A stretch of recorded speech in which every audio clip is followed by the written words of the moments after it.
Bonjour à tous, c'est Florian d'IT Connect, bienvenue dans la suite de cette formation sur WSUS ou Windows Server 2022 où nous allons voir comment sécuriser notre serveur WSUS ou plutôt les connexions entre nos clients et le serveur WSUS en passant sur une communication HTTPS plutôt que les communications HTTP, donc avec les flux qui transitent en clair sur le réseau, comme c'est le cas par défaut et comme c'est le cas jusqu'à maintenant vis-à-vis de la configuration que l'on a mis en place. Alors n'hésitez pas à regarder les vidéos précédentes si vous nous rejoignez que maintenant. Et en tout cas, on va commencer par une petite intro où je vais vous expliquer les différents types de certificats qu'on peut utiliser et puis les différentes étapes que l'on va suivre pour la mise en œuvre avant de passer à la démonstration. Alors le HTTPS va être très important pour renforcer la sécurité de notre serveur WSUS afin de chiffrer les flux entre nos ordinateurs, nos serveurs et le serveur WSUS en lui-même, notamment lorsqu'il va s'agir de récupérer des packages de mise à jour. Ça va nous permettre de nous protéger contre certaines attaques informatiques. Alors pour obtenir ce fameux certificat, on a plusieurs solutions. La solution la plus simple et la plus rapide, c'est créer un certificat auto-signé que l'on va générer depuis le serveur web 2IS, donc qui tourne sur le même serveur que WSUS. L'inconvénient, c'est que c'est un certificat auto-signé, donc il est reconnu uniquement par le serveur en lui-même. Donc c'est vraiment, on va dire ça c'est bien quand on fait un lab pour tester comme ça. En production, on va plutôt partir sur un certificat qui sera délivré par une autorité de certification d'entreprise, comme c'est le cas du rôle ADCS, donc qui est disponible sous Windows Server, qui permet de créer une autorité de certification qui sera liée directement à l'annuaire Active Directory. D'ailleurs, dans le cadre de cette formation et de cette démo, c'est cette installation que nous allons voir, ce cas de figure que nous allons voir, parce que c'est vraiment celui qui est recommandé en production, même si finalement le dernier de la liste n'est pas mal non plus. On pourrait obtenir un certificat délivré par une autorité de certification entre guillemets connue de tous, comme c'est le cas de Let's Encrypt ou une autre entité. L'inconvénient de ce mode-là, c'est qu'il faudrait utiliser un nom de domaine public, puisque pour obtenir un certificat sur Let's Encrypt ou via une autre entité, eh bien, il va falloir un nom de domaine qui va être public, et donc c'est un petit peu contraignant parce que c'est rare que l'on utilise un nom de domaine public pour un serveur WSUS. On va plutôt utiliser un nom local, comme c'est le cas en ce qui me concerne avec le nom de domaine itconnect.local. Alors dans ce module, nous allons déployer un certificat SSL et cette configuration va se dérouler en plusieurs étapes. Tout d'abord, il faudra obtenir un certificat SSL. Donc je partirai du principe où nous n'avons pas d'autorité de certification d'entreprise, donc on verra comment mettre en place le rôle ADCS sur un nouveau serveur supplémentaire que j'ai ajouté dans le lab et qui s'appelle SRV-ADCS. Ensuite, une fois qu'on aura installé le rôle, on va créer un nouveau modèle de certificat et on fera une demande de certificat tout en sécurisant via un groupe de sécurité comme on le verra. Une fois qu'on aura notre certificat, eh bien, on va l'attribuer au site WSUS dans la configuration du serveur web 2IS. On configurera aussi le site WSUS de manière à ce qu'il exige des connexions sécurisées pour communiquer avec les clients. Une fois qu'on aura fini toute la configuration de la partie serveur, on vérifiera quand même dans WSUS qu'il a bien pris en compte la connexion en SSL. Et puis on finira par configurer les clients de manière à ce qu'ils communiquent avec notre serveur non plus en HTTP mais en HTTPS. Donc pour cela il faudra qu'on révise les GPO que l'on a mis en place précédemment. Donc on va passer à la première étape, et ça sera l'installation du rôle ADCS.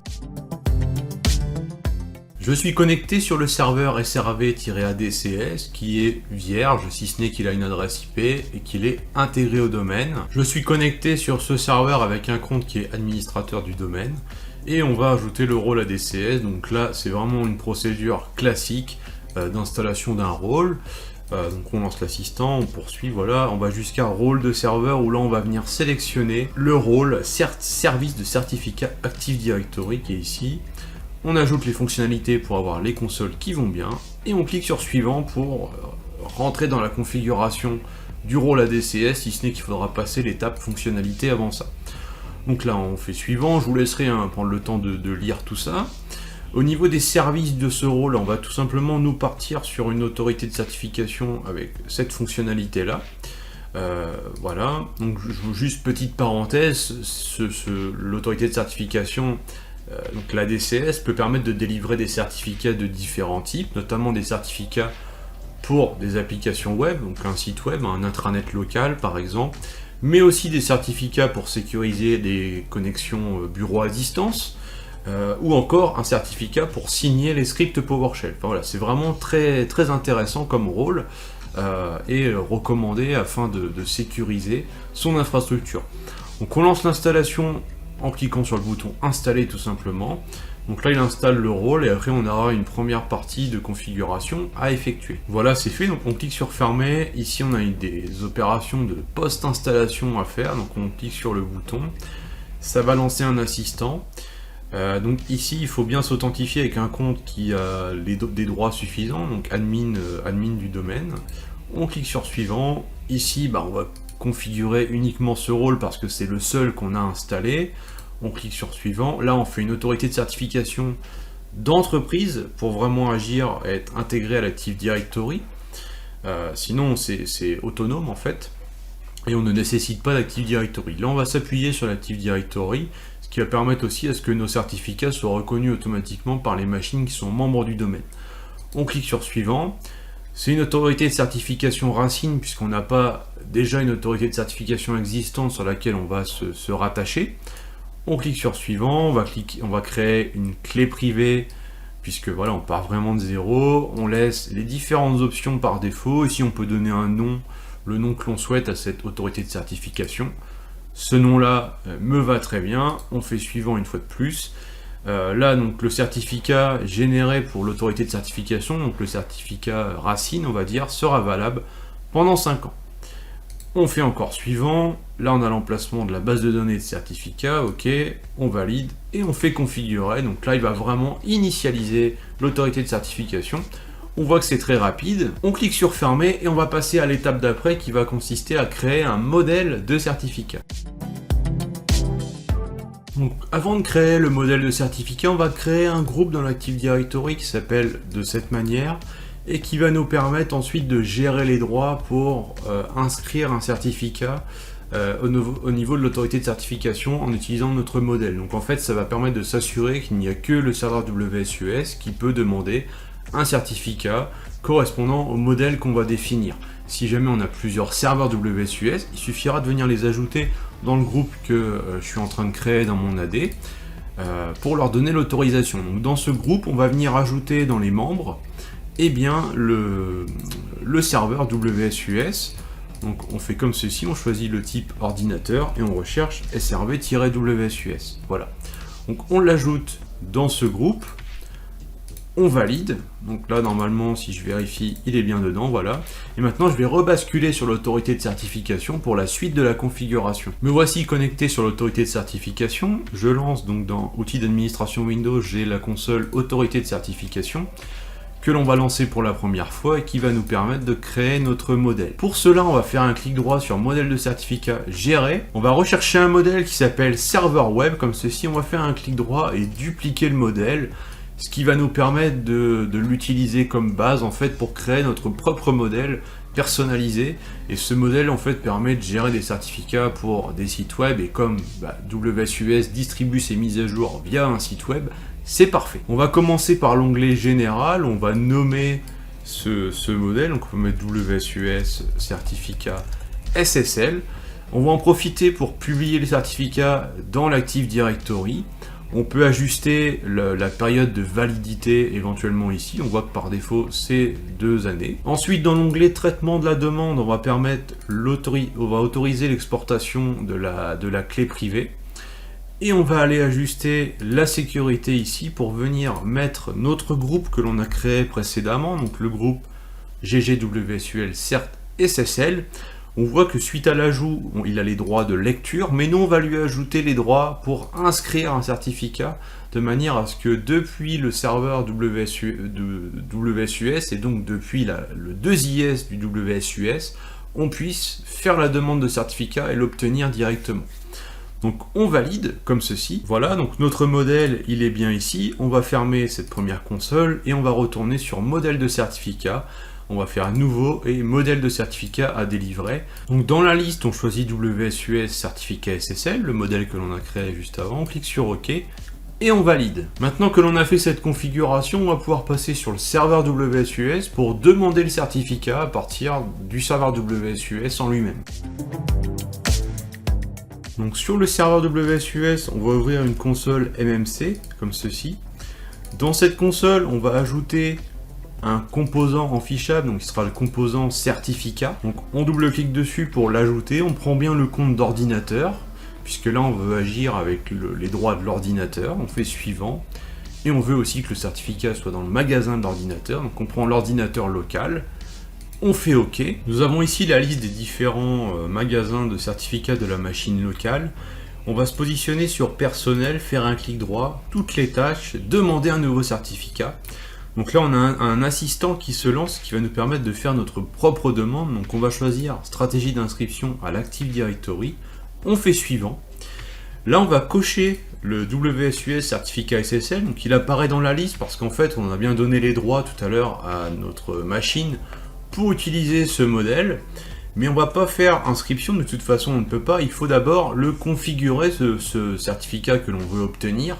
Donc on va cliquer sur le lien afin de remplir les propriétés du certificat. Donc là, au niveau de nom du sujet, on va choisir nom commun, et la valeur, eh bien, ça va être le nom du serveur, donc srv-wsus, le nom de domaine, donc on met vraiment le nom complet.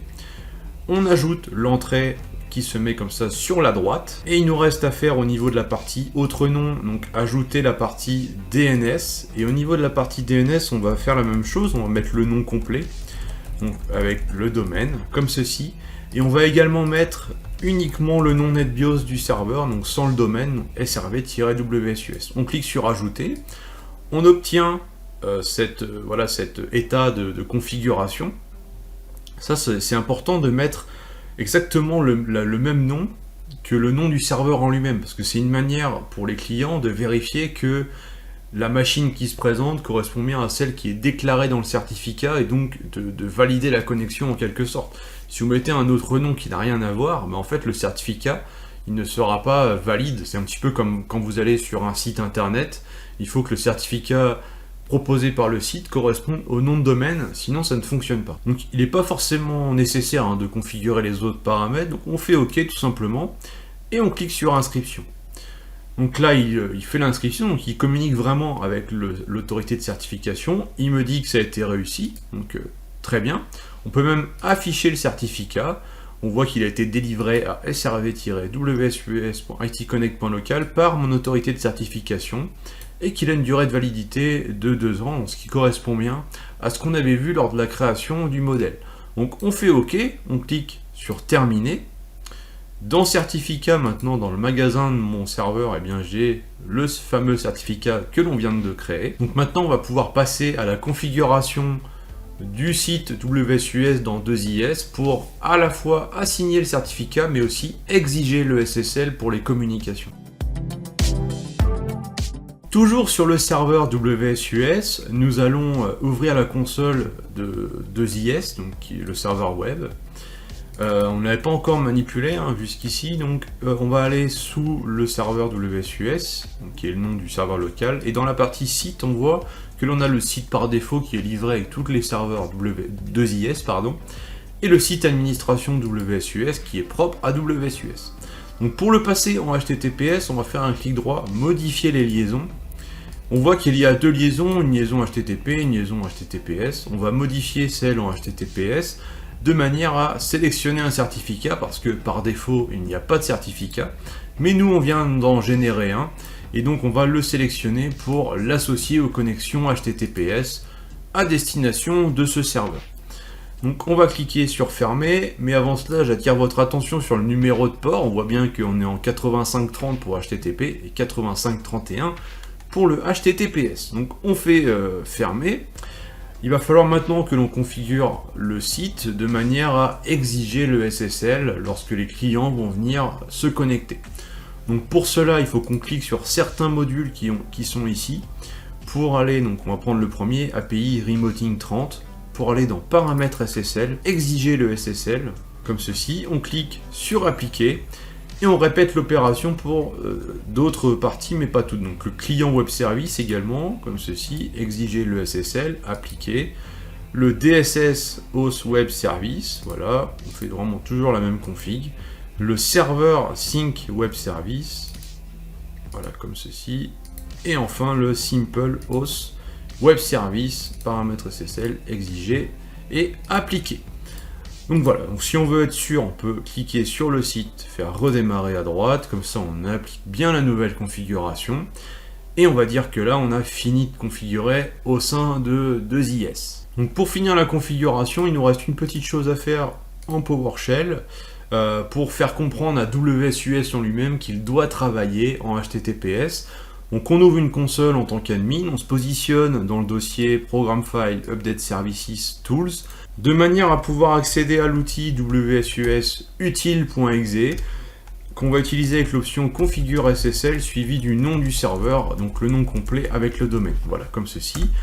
On fait Entrée, et là on voit bien qu'il a basculé en HTTPS sur le port 8531. Et suite à cette manip, eh bien, ce qu'on peut faire, c'est fermer la console, ouvrir la console WSUS en elle-même, se positionner sur le serveur, ici tout en haut pour avoir accès au tableau de bord, et on peut voir au niveau de la connexion qui est ici, on est en type local SSL sur le port 8531, donc on est bien passé sur le HTTPS sur cette partie-là.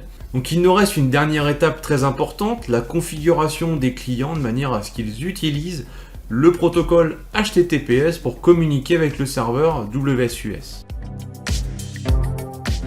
Donc pour passer de HTTP à HTTPS au niveau de la communication des clients, eh bien, si ce sont des machines en workgroup, il faudra faire les manips à la main sur chaque machine en utilisant le logiciel WSUS Workgroup que l'on a vu précédemment.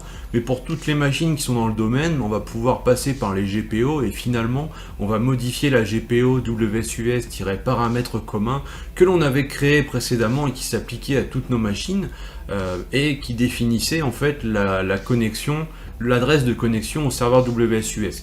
Donc je suis connecté sur le contrôleur de domaine, je vais éditer la stratégie de groupe que l'on avait fait dans un module précédent, et dans modèle d'administration composant Windows, ensuite Windows Update, je vais aller dans cette partie-là, et on va remodifier le paramètre spécifier l'emplacement intranet du service de mise à jour Microsoft pour modifier deux valeurs, celle-ci et celle-ci. On va rajouter ici un S, tout simplement parce que l'adresse en elle-même du serveur n'a pas changé, et on pense bien à passer sur le port 8531.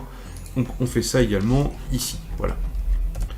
Donc une fois qu'on a fait cette manip là, on valide, on ferme la GPO, on peut actualiser ici pour être sûr que c'est bien pris en compte, mais normalement il n'y a pas de raison, voilà, donc c'est bien pris en compte. Maintenant ce qu'il reste à faire en fait, eh bien c'est faire un GPO update sur les postes clients, redémarrer, et en fait en prenant en compte la nouvelle GPO ça va fonctionner. Vous pouvez même faire une recherche Windows Update et vous verrez que ça fonctionne. Si jamais il y a une erreur, c'est que vous avez peut-être manqué quelque chose au niveau de la config ou que vous n'avez pas bien appliqué la GPO. Mais en tout cas on a vu que la GPO était bien configurée, le certificat était bien en place, donc il n'y a pas de raison que ça ne fonctionne pas. Ce chapitre est terminé. Dans le prochain chapitre, donc dans la prochaine vidéo, nous verrons comment effectuer un nettoyage du serveur WSUS, que ce soit avec les outils intégrés ou à l'aide de scripts PowerShell. Mais en attendant, n'hésitez pas à lire le cours en ligne sur le site IT Connect si vous souhaitez prendre un petit peu d'avance. N'hésitez pas aussi à partager, et puis pour ceux qui le souhaitent, à acheter mon livre numérique pour soutenir mon travail. Je vous dis à très vite.